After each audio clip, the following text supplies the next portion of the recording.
Good morning, viewers. Thank you very much. Welcome to Punchline Africa Television.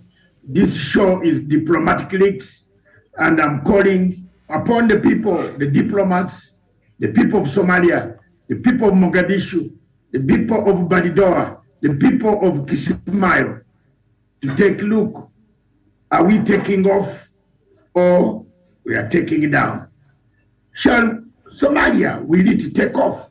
That is what we want to see this morning. Welcome to the show. The panel is Douglas Kirimi from Meru. Good morning. The Mira is going across now. That is a good sign. Are we taking off? Isiolo Airport will be working full time. Are we taking off? Thank you, Dr. David Matsanga, and we are very proud of the efforts that have been made by President Uhuru Kenyatta as a Mira farming county and as a region that benefits directly from the Mira trade. That the fall of Mohamed Abdullahi Faramajo has been able to give us a good glimpse of what is going to happen in future in Somalia. I pray that the Mira business is going to be back so that we can be able, the 14 days that the president has been able to give us, the people of Meru and other regions that probably benefit directly from this to the business people, we are going to open up Somalia's economy and also the Kenyan economy, especially for us in Meru County. So nobody is going to politicize this matter. The president has settled it amicably, and the people are firmly by the president for having spearheaded the same in the region. And the president, for that matter, Dr. David Masanga, sent his emissaries, the Minister for Agriculture, Peter Munya, and also the PS for Industry, Kiremi Kaberia, to come and assure the people of Meru in 14 days, in 2 weeks' time, we shall be able to be back in Mera business. Business is going to be booming in Meru, and especially this region, which has been also been permitted with a lot of William Ruto's rise on Mera trade. The president has been able to deliver, and this is very good. We are very happy, and God bless the president and also the action that he has taken for us as a people and as a region. Thank you. Thank you very much. Gladwell, where you are, where you are standing, where you are sitting, where you are thinking, where the legacy trend, as far as the delivery of peace in the region, the peaceful transition, the way the president has been talking about the peace, Maria. Gladwell? Yes, Doc, and I want to touch on the legacy trend of Uhuru Kenyatta, more so that Somalia has been involved. And yes, that was a good move when the two countries came together and decided that now we can do business, the Mira business. It's a win for Kenya, it's a win for Somalia. Hence, we're hoping and praying that now peace will be stronger between the two countries. So that's also a legacy trend that Uhuru, as he is about to leave the office, he will leave, and we are proud of him as a country. And also it's also a win to Meru and also to the farmers. So we can see here that as Uhuru proceeds out and lives for this government, it's also a win for the Meru people, a win for the country, a win for the Somali. Hence, peace now will be found between the two countries.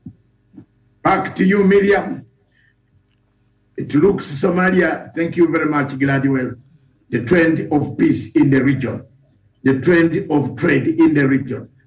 Two of you have raised two main points, peace and trade, economy and peace.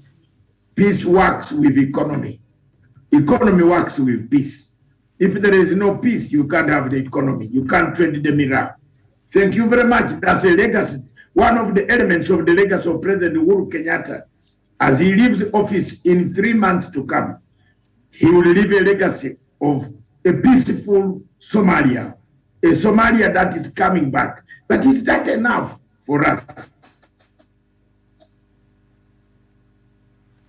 Miriam, to you, your idea, what do we say? Is it taking off? Has Somalia taken off? Is it about to take off?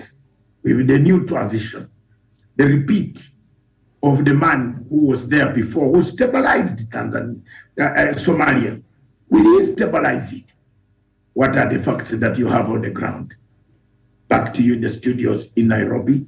Then we do a takeaway if time allows, if our internets don't break.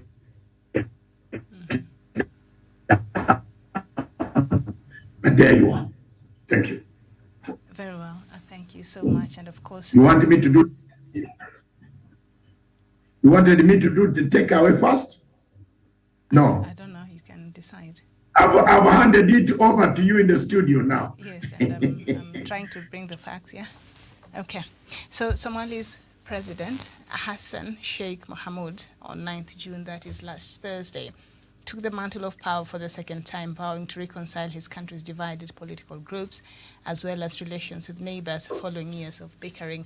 Mr. Mohamud, who took over from President Mohamed Farmajo, said his country will remain neutral in the international space while befriending countries that will respect its sovereignty and seek to tackle common problems like Al-Shabaab and poverty.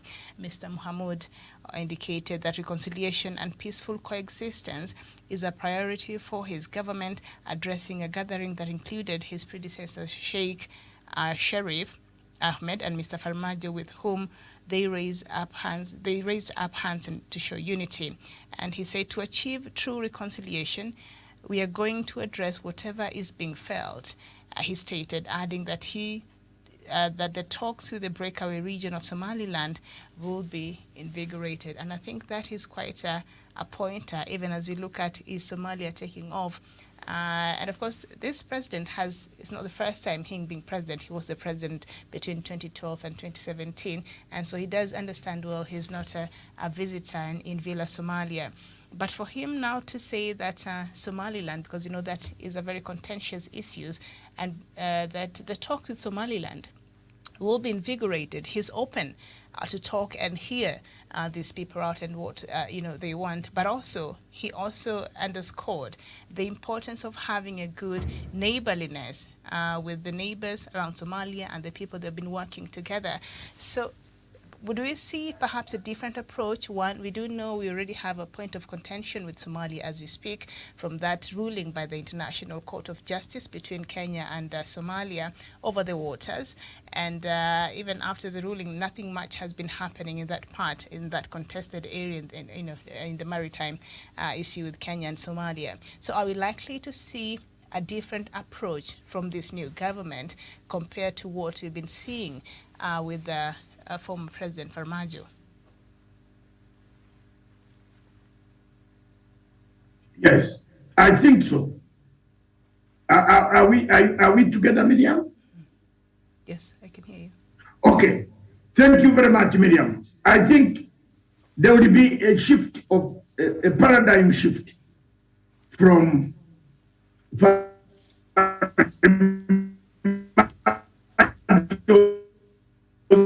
Okay, Doc, your internet is really acting up. We are not able to get you. Tactics for any policy, a policy of choosing Kenya. Doctor, your internet I is think really I have horrible. been, my internet is very bad. Your It's very bad here terrible. today. So if you're able to maybe... Are you hearing me now? Are you hearing me now? It's really bad.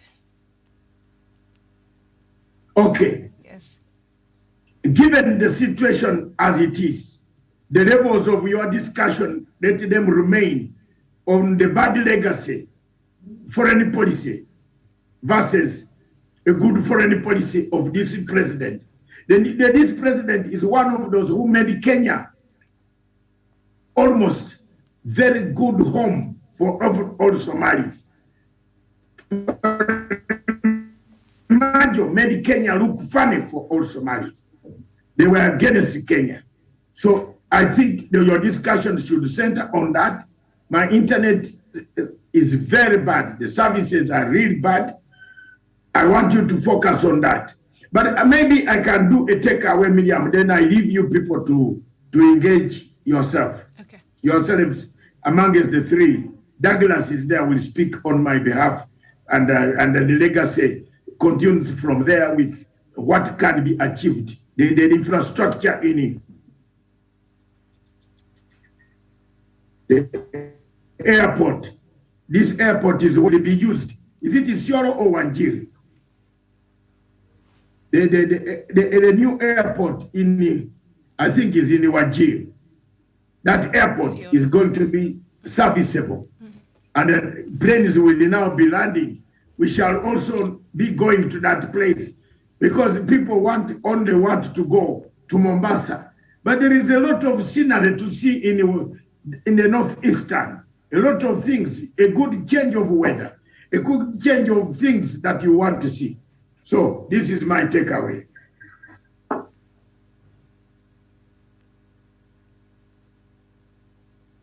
Somalia went into chaos in 1991. Siad Barre was overthrown. Factions upon factions descended on Mogadishu, divided the country into several factions headed by warlords. From 1991 to date, we have never found a solution for this once peaceful country, once powerful country, once Pan-African country that gave us hope, that gave passports to people who are fighting apartheid, repression across the African continent. Today, Somalia is the boiling pot of Africa. It boils all the time. Al-Shabaab have killed people across the continent, the country of Somalia. Somaliland wants its independence. Some other states want independence because they cannot tolerate the behavior of Al-Shabaab. But the bottom line is, who is funding Al-Shabaab? Where does Al-Shabaab get its arms, uniforms, money? Africa must be serious on this notion, on this direction. Are we going to sit and watch meetings upon meetings when we know the exact state that funds terrorism? Eritrea is one of the states that has funded Al-Shabaab.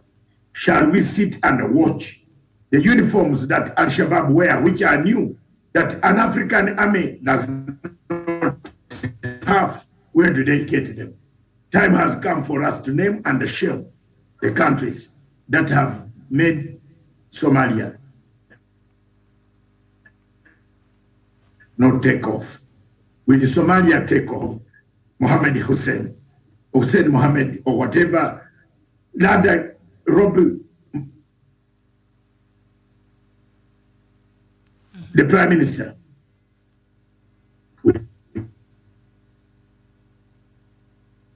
it take off. It can take off between all the transcripts of the former year. I find them very interesting. Revelations. Thank you. It can only take off when we have named the funders of terrorism.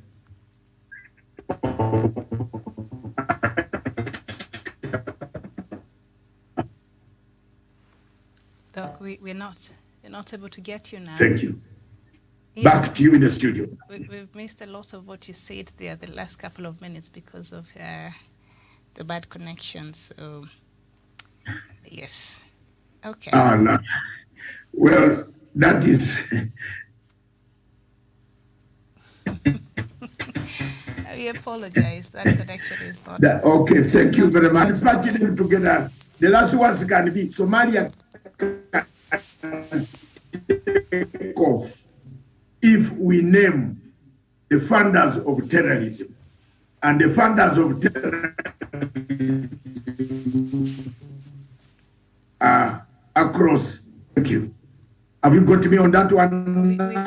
We still missed a lot of what you say, Doc. So maybe we just need, maybe you join through another device so that we're able to really get you fully. Yeah. All right. Thank you so much. So I'll just move on to, yeah. Let me use another device. You go ahead. Yeah. I am gonna come in through. All right. You do that. Okay. All right, Douglas Kirimi. I know you've mentioned a couple of things, Doc.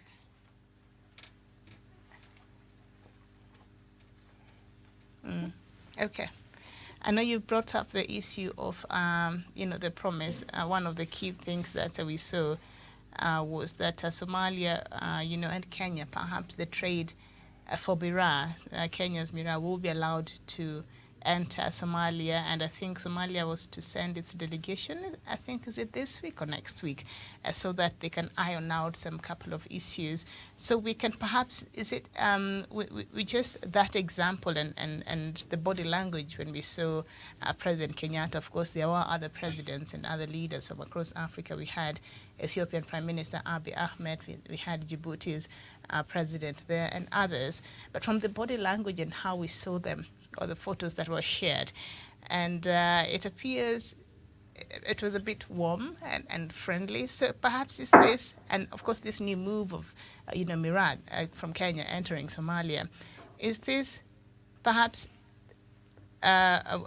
something that we could use, or is it too early to say that perhaps the new leadership of Somalia is ready for just reaching out and creating new diplomatic ties outside of what we've been seeing in the other administration, especially between Kenya and Somalia? Thank you, Miriam. The issue of Miraa has been a contentious issue in the Horn of Africa, especially between our two countries. And remember, the president of Somalia, the newly sworn in president of Somalia, Sheikh Mahmoud, is a president who is also a businessman in Kenya and who truly understands the value of the Miraa chain, and also the value chain of the Miraa business, and also a true beneficiary of the Miraa business, especially where he has his own businesses in Isri, and also a president that has lived in Kenya and also understands when the Miraa business was crossed between the two countries, how badly the economy of the two countries was affected, because there are Somali business people who would get their Miraa from Mogadishu to other parts of the country, or maybe in Somalia, and that business is no longer available for the revenue for the Republic of Somalia and also the Republic of Kenya. And I truly believe from my heart, the new president of Somalia is going to open a new chapter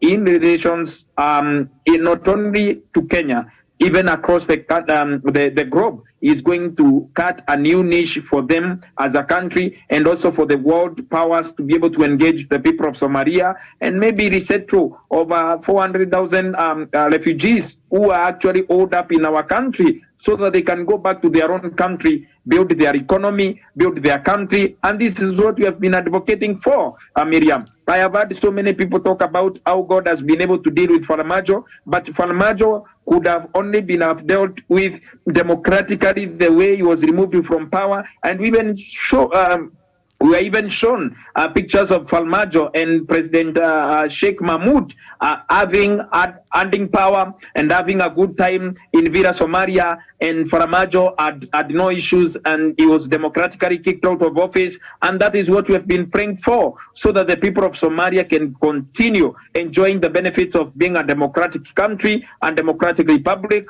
so that we can be able to engage with our people in Somalia, we can be able to engage with our brothers and sisters, and so that we can coexist the way we used to before, Miriam. And I also believe that this is going to open a new front, especially on the maritime issue in Indian Ocean. We are going to have a president that is not confrontational, a president that is not threatening the peace and democracy of our country and sovereignty of our nation, and especially our respect into the issues that are in Indian Ocean. Remember, the war in Indian Ocean would have been blown if Farmajo came to office. But I believe the new president is accommodative, is a president that can be able to listen, and also a president can be able to address the issues, especially as it pertains to the people of Somalia, and second, to the people of Kenya. We should not be looking. We should be looking at a situation where a president in Somalia and also the Republic of Kenya, including an incoming president who is going to be elected in August, can be able to re-engage the people of Kenya and also the people of Somalia in other issues, in education, partner in trade, like the Miraa business, and also partner in so many other aspects, Miriam, so that we can be able to take our countries forward, our region forward, so that we cannot continue giving the Horn of Africa a bad name that it has into the international arena. In Committee of Nations today, Miriam, these two countries are given as an example of two neighbors that cannot coexist together. But I believe truly from my heart that this is erads a new chapter for us as the Horn of Africa, as the region, and also as a country. We are going to now come to full realization of our sovereignty, our sovereignties as countries, and also come to full realization of our potential as a region, the way I've said before, and I've always advocated, Miriam. I'm so passionate about Somalia and about the people of Somalia, and I believe that this new administration is going to erad a new dispensation both for Somalia and the region. And actually, the way Dr. Masanga has put it, we cannot be able to have a better Somalia, a new Somalia, until we name the funders of terrorism in Somalia and outside Somalia who have been able to have a comfort, who have been able to find a room in the administration of Mohamed Abdullahi Farmajo. All right, Douglas, and before I just move on to Gladwell, so as much as, yes, we do understand and we know that terrorism and Al-Shabaab is a big problem, not just for Somalia, but for the rest of us, because Kenya, we've suffered so much from this militant group, and of course Somalia has had its issues and it's ongoing, and that has created a perennial insecurity in that country, and the founders of Al-Shabaab absolutely have to be named, and so that we can able to solve this problem. But that is just one part of the many issues that plagues Somalia. There are issues of external factors and the proxy wars that have continued to play out in Somalia, especially in the Middle East countries, the disagreements between UAE, Saudi, Qatar. We've seen how they've played out in Somalia, and there has been claims that even some of these attacks are planned by a specific country to scare the other one away, because they do have specific interest in Somalia, as we do know that Somalia is richly endowed with some natural resources, and because of the prolonged, insecurity, the country has not been able to really settle and try to, benefit from this. And because of the state in which Somalia is right now, it creates a lot of opportunities in terms of development, that once Somalia is quiet and, the security has been stabilized, there are opportunities, for manufacturing, for infrastructure, for building so many things in Somalia. So these people look at that, and so they will try to scare the other one away, so that should Somalia finally stabilize, they will have an upper hand, and they will start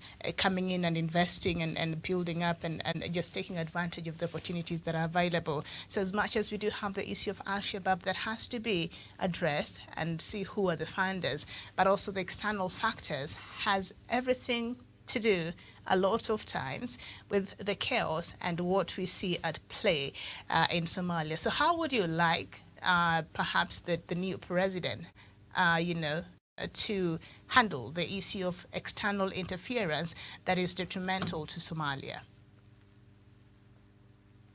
Gladwell, maybe you could try that. Come again, Miriam. How would you advise the new president of Somalia to handle the issue of external interference in Somalia? Miriam, the issue with the Somali mostly is about security. And we Kenya, we've been hit hard by the issues in between the two countries. And Al-Shabaab, we have cases here, for example, the Westgate terror attacks and others. So the new president, you also need to tackle issues on the external factors. Can he about most about the security issues? Because a country with a country which has the security is poor and wanting, then that means even when our president, and I'm talking now about the Uhuru's trend, the legacy trend. Despite Uhuru wanting to help the country also to grow, and yet the security is still wanting, it will still be doing zero job, because there's no way we can be, as Kenyans, we are trading mirror to the country. At the same time, the people there, or the Al-Shabaab there, and other terror groups are still planning to attack Kenya. You can see, so I hope the president also, the new president can also work on that, because we also need to maintain good relation. And Miriam, if the two countries then end up to have a better relation, then that means even what our president Uhuru has started, that means the economy too will be bad. You've not answered my question, but I will come back to you. So let me attempt it. But you've made very valid points there. Douglas, I'm sure you listened to the background that I gave before I posed that question, because we know as far as Al-Shabaab, yes, that is a problem for Somalia, for us, and for other countries that are neighboring to Somalia. But the issue of external interference is a big issue, and we've seen proxy war specifically play out, from other countries play out in Somalia. So how would you advise the new president to handle some of this, external interference that is detriment to Somalia? Thank you. Thank you, Miriam. And true, I listened to your background. And if we really have to address the issue of terrorism in our region, and especially the Horn of Africa, we need to also address the issue of proxy wars that you have very brought out very well, because we do not want to find some European powers that would want to continue having wars in Somalia to their benefit, because they want to protect their own interest. We don't want to find the people of Somalia becoming collateral damage. Like we've always said here over the years, we've said that the people of Somalia are being used as a collateral damage. When we find Turkey funding and training Somalia's military officers, and maybe giving them a lot of money so that they can maybe control their own interest in the particular region, like in the Horn of Africa. And also we find the French people or Italy or any other country that has an interest in Somalia continue funding a war in Somalia indirectly, not mostly for terrorism, but to fund insecurity and make sure that Somalia continues to become unstable, for us to be able to now come to full realization of why we will be able to kick out proxy wars out of Somalia. And even in the Sahel region, or even in Central Africa region, we need to be able to address these issues directly, address these countries, and also make sure that at the end of the day, we can be able to now comfortably say that this particular country and this particular country is funding proxy wars in Somalia, and we need to put a stop to that. For example, Miriam, I wouldn't want if our country, for example, has resources that people continue taking advantage of and also continue benefiting from, but they continue funding proxy wars so that the people of Kenya can continue losing life and property at the behest of our own sovereignty. Somalia is a republic, and that president who is the new president, and also the new administration should take stock of the people of Somalia's sovereignty, and also take stock of their own democratic right to coexist and also live in their own country without the interference of their friends from the West. For us to be able to address that, actually, we can be able to tell the president of Somalia that at this point he needs to sacrifice these pseudo robbers in the European Union who continue funding proxy wars in Somalia to their benefit, whereas the people of Somalia do not get cost benefits of the wars that are being fought on their soil. Miriam, number one, he should be able to address these issues amicably and be able to sacrifice these countries, Miriam, because if they are going to help one person or a cabal of people, especially the cabal that was living in Vira, Somalia, before the President Sheikh Mahmoud came to the fore, Miriam, we need to be able to tell each other the truth. He needs to sacrifice these countries and be able to name the funders of terrorism or people that are causing instability in Somalia. If we can be able to continue that way, we can be able to move from that pedestal where we have also named these countries and also named the countries that have been able to be involved in that, and also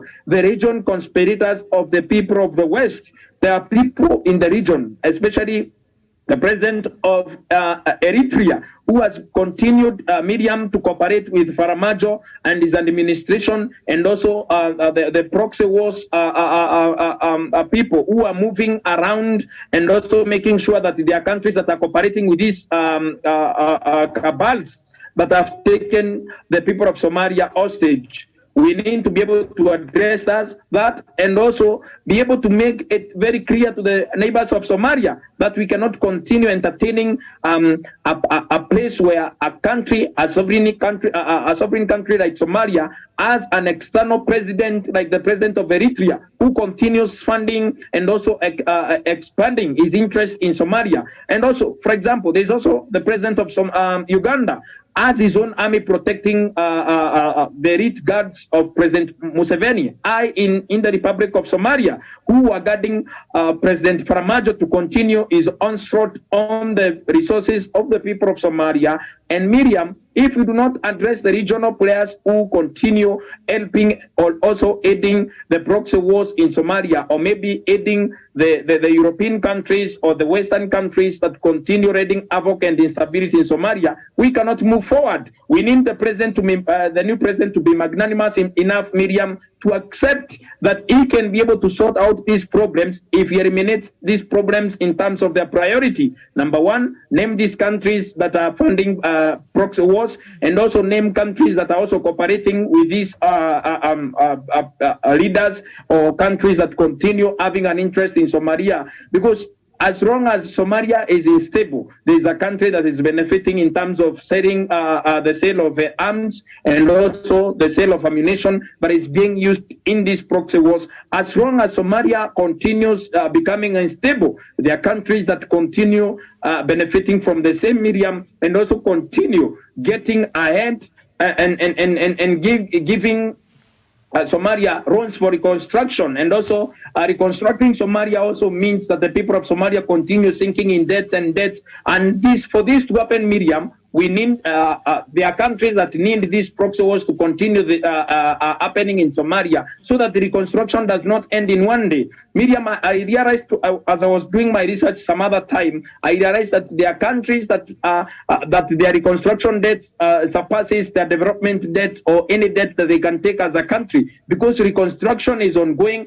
As they continue reconstructing their countries, Miriam, there are also countries that continue funding the destruction of the country, so that the reconstruction will continue, so that they continue being held hostage by these countries. And me, like myself, and this is my opinion, we need to be able to address that as if we do not address that, Miriam, we are not going to get anywhere on the question of is Somalia going forward or is going down. Because if we continue reconstructing Somalia the way we know it, Miriam, today, and destroying the way we know it today, Miriam, it means we continue going down and down no matter how many presidents we change in the future, Miriam. Thank you. Okay, thank you so much. And of course, President Mohamud took office, and he made his maiden address after being inaugurated. He promised to work day and night to lead accountable state institution aiming at development, including sound programs to collaborate with international financial institutions, including on the issue of debt relief. So, of course, for him to bring accountability to state institutions, that is very important, because the last, Transparency International report showed Somalia to be the second the second most is South Sudan, but Somalia is the most corrupt country in the world, and that is because of the state of chaos that it finds itself in, and there has not been an accountability structure, because they're perennially, keeping off the fires and the insecurity and all what has been happening in Somalia. So they have not built around them accountable institutions, and the accountability structures are lacking. So that's why Somalia is the most corrupt country in the world. So should the president realize the dream of having a more accountable Somalia, what will this mean for the future of the people and the country of Somalia? Gladwell. Miriam, I love to be honest, I'm not a fan of Somali, really. Reason being, with Somali... You can't say that loudly. Is it Somalia as a country or the people? Which one are you having a problem with? I always have a problem with some of these East African countries, Somalia, Sudan. You realize I don't know why. You can't say that loudly on air. But I understand. I don't know if I understand, but I hear you. I hear you. Okay, so I'll just. Are you asking me to just not ask you questions? Because I need to understand that. No, no, no, no, no, no, no. I'm Because just we are talking saying. about Somalia, so if you're not a fan, then what are we doing? Sorry. You said you're not a fan, so and we are talking about Somalia, so maybe I could excuse. No, not that I'm not a fan. I'm Yeah. saying what I've said is that I always have an issue with Somali. Okay. I think it's because the issues, I think it once hit me hard. So it's kind of a phobia with Somali. Okay. Yeah, not that I have, you can't ask me a question. With the Al-Shabaab attacks and. Yeah, exactly. So do I answer my question again, or I move on to Douglas?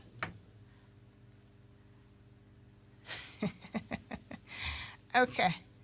All right. I asked about, Somalia does not have accountability structures, and that's why it is the most corrupt country in the world. So my question was, should the new president, because he really underscored the importance of having accountable state institutions, should he realize at least a fraction of this, for institutions whereby you can, which have accountable structures, what will this mean, especially when it comes to the war against corruption in Somalia? What will this mean for the people and the country of Somalia in moving forward now and in the future? Miriam, before I answer that, or before that he answers that, I need to ask a question for me to get something right. The new president, was he the same president who was there back then? Before Farmajo? He was the president between 2012 to 2017. Yeah, no, let me answer this question. That is what I wanted to get clear. Yeah. Miriam, when he was there between the period he was there, Miriam, I don't think there's anything much he did also. Because So most about the terror attacks, Miriam, they haven't started now. If you're not even sure of the years he was in power, you cannot say you don't know how much he did, because, yeah. At least, Miriam, yes, yeah. I agree, yes. The essence, let me come in here. Doc is there. Doc, please, go ahead. Thank you. The essence here. Yeah. The essence here is not a gradual. The new president, the man who has just taken over, has served a term before. And he handed over power to Farmajo, and he went back home. He's one of those who stabilized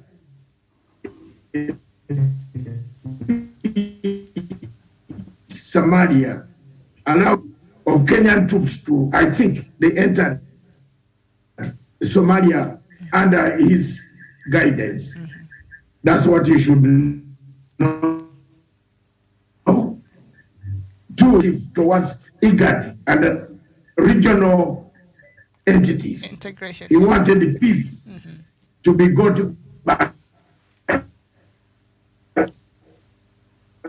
Africa, with Africa, through Africa, by Africa. He went to Turkey, he went to Saudi Arabia, he went to Dubai, UAE, he went to Qatar. Now, the current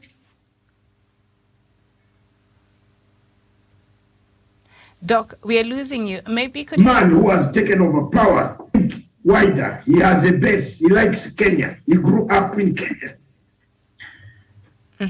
Doc, we're losing you. And let me organize myself. So, yes. No, you can. I don't want you to leave. You can just put it on audio so that you continue giving that point. I don't want you to leave now. You can just put it so that you continue with the points you're making, Doc. Thank you. Yes. Let's see if it's different now.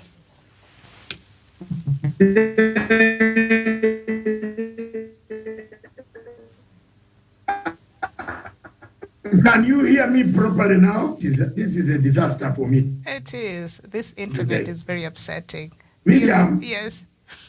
But we can hear you now, at least for now. Just continue. Very upsetting. Yeah, it's really messing the flow, the points that you're trying to make there. So the new president, yes. The new president is a product of Kenya. He lived in Kenya, graduated, know those facts.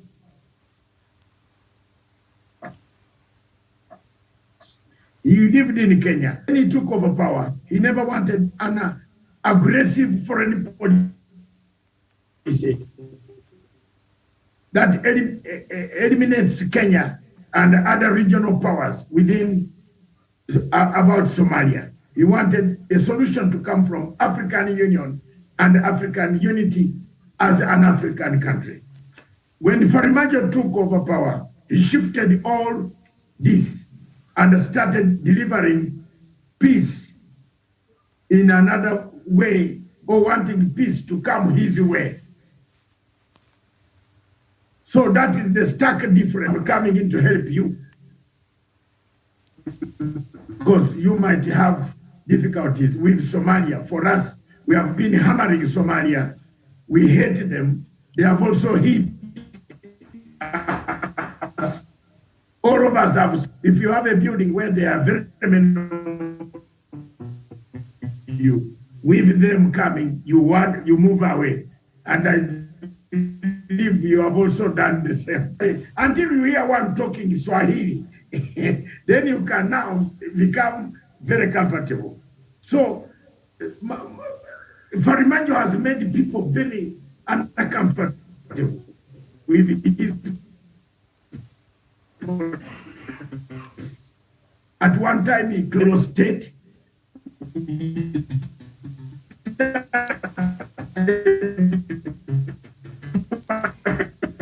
Doc? In Kenya. Yeah.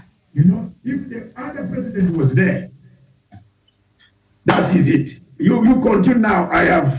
I think I've clarified that issue, and gradually you are back on the rail. Absolutely. So go ahead. So Gladwell, yes. Has the Doc clarified the trouble you were having at the bit of a history of Mr. Mahmoud Hassan, Sheikh Mahmoud, that is his name, the new president. The other one was Mohammed Farmajo. Farmajo is his nickname. Would you like to give it, or I just move on? Okay.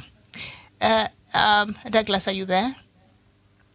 Yes, Miriam, I'm here, and I want to answer the question of accountability. Of accountability, as should he realize this, what will this mean for the people and the country of Somalia? Thank you, Miriam. On the issue of accountability and also systems of accountability in Somalia, for example, there are billions of dollars that have been able to be pumped into Somalia for reconstruction, for humanitarian aid, and so much that has been able to be put for Somalia to be stable since the uncle of Mohamed Abdullahi Farmajo, Sheikh Siad Barre, took the country to civil war in 1991. Since 1991, over that 1 year ago, Miriam, the country has been able to receive a lot of international support, including from our own fatherland. And honestly, Miriam, if there have been accountability systems in the Republic of Somalia, we would have had a better country, better institutions, and a country that is working, Miriam, except that they have never consistently put in place programs or policies that, especially policies of accountability. We would have a different Somalia that 1 year later. Miriam, there are people who fled Somalia in 1991 when the civil war happened in their own country. But since 1991, those people have progressed in life. They have been able to buy apartments. They've been able to transform their country, maybe from abroad, from Kenya, and maybe from Minnesota, the quarters of Somalians in America. And Miriam, if that 1 year later, people from Minnesota who came from Somalia have been able to progress and be able to be accountable for their lives and able to and now they are in a position to be sending medical aid, food aid, and any other kind of humanitarian aid in their own country, and maybe sending expertise back home again, because most of these people who are even running for president in Somalia, they were 22 people who are running for president. Some of them came from Minnesota. I have a friend, Dr. Mahai, Abdiaziz Mahai, who came Mose Mahai, who came to run for president from America.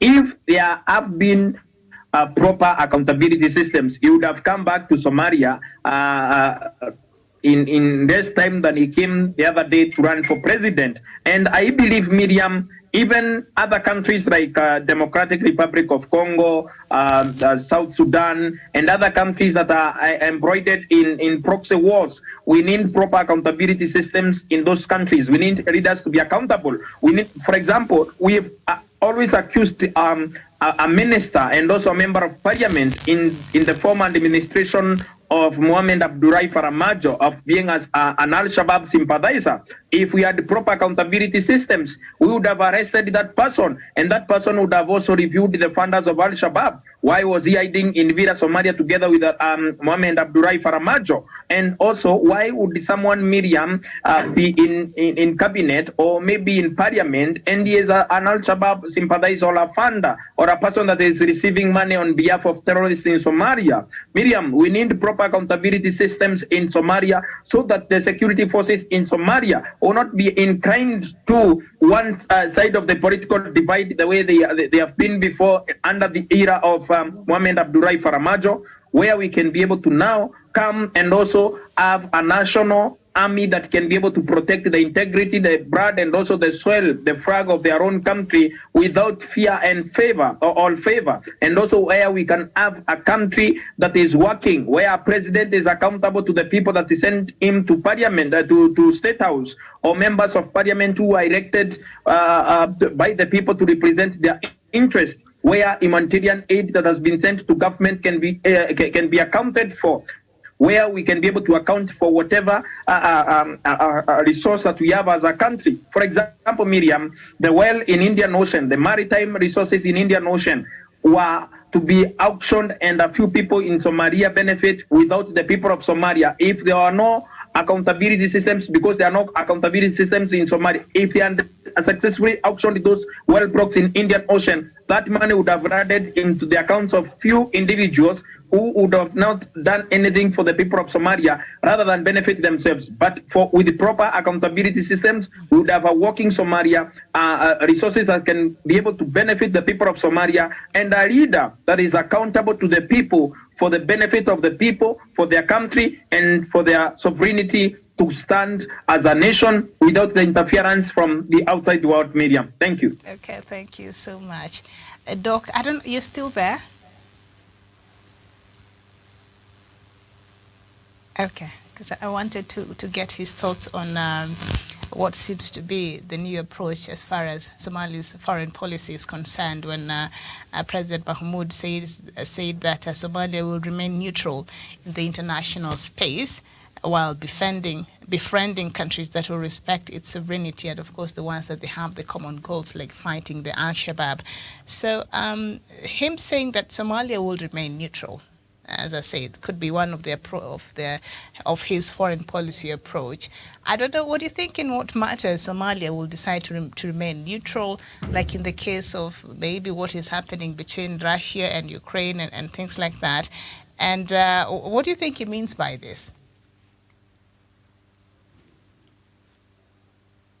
Douglas, go ahead, since Cladwell is not quite a fan. Douglas, just answer that and then we can conclude. Miriam, kindly bring me up to speed. President Mahmoud, while giving his inaugural speech, he said that his country will remain neutral in the international space. So I'm trying to understand, because I think this will be one of the approaches as far as foreign policy is concerned, to remain neutral in the international space. What do you think he means by this? And will that help in keeping off the external factors that have been interfering with Somalia? Miriam, I would want to pretend that I'm understanding that statement to also mean that he is going to kick out proxy government in Somalia. And also proxy wars are coming to an end, because now if he is going to remain neutral, people who have had an upper hand in Somalia, like the government of Turkey run by Recep and Drogan, are not going to have a field day in Somalia. And also the French, the Italians, and every other country that is coming to interfere with the sovereignty of the people in Somalia are not going to be permitted, are not going to be allowed to come to the Republic of Somalia and also exert their interest and also exert their own influence over the affairs of that particular nation in the name of the Republic of Somalia, Miriam. Because if he is going to remain neutral, let's say Turkey is not going to be at the center stage of affairs in their country, because today Turkey is at the center stage of their affairs. Turkey is training and equipping the National Army of Somalia, whereas the issue on the main issue why Operation Rinda Inchi from the Republic of Kenya and the AMISOM forces went into Somalia was to stabilize Somalia as well. The national government of Somalia is reconstructing their own country and also equipping their own army so that they can be able to stand on their own. But if there is an external factor, an external power that has an interest in Somalia, and they continue getting onto the nerve of the issues in Somalia, Miriam, honestly, we will continue having an international affront on the Republic of Somalia, because if this president means business and he remains neutral, then we are going to push away the people of Turkey and also proxy governments or proxy wars or proxy operatives like the president of Uganda and also president of Eritrea are not going to have stakes the way they are having stakes. It's like they have shares in that country, and sovereignty of the people of Somalia should be protected as a matter of fact by the new administration. And I think his own foreign policy approach should be very clear that now I'm in charge and this country is going to remain neutral on international arena. And also this country is not going to also be accommodating international faces or the faces of the West, like we know them today in the Republic of Somalia, Miriam. Because if you ask yourself today, who is in charge? Who is funding proxy wars in Somalia? Who is causing the havoc that we see in Somalia today? International community is involved. International governments or the international space is involved. But if he's going to remain neutral, if he's going to remain without any inclination to any country or any other particular proxy government or proxy leader outside Somalia, then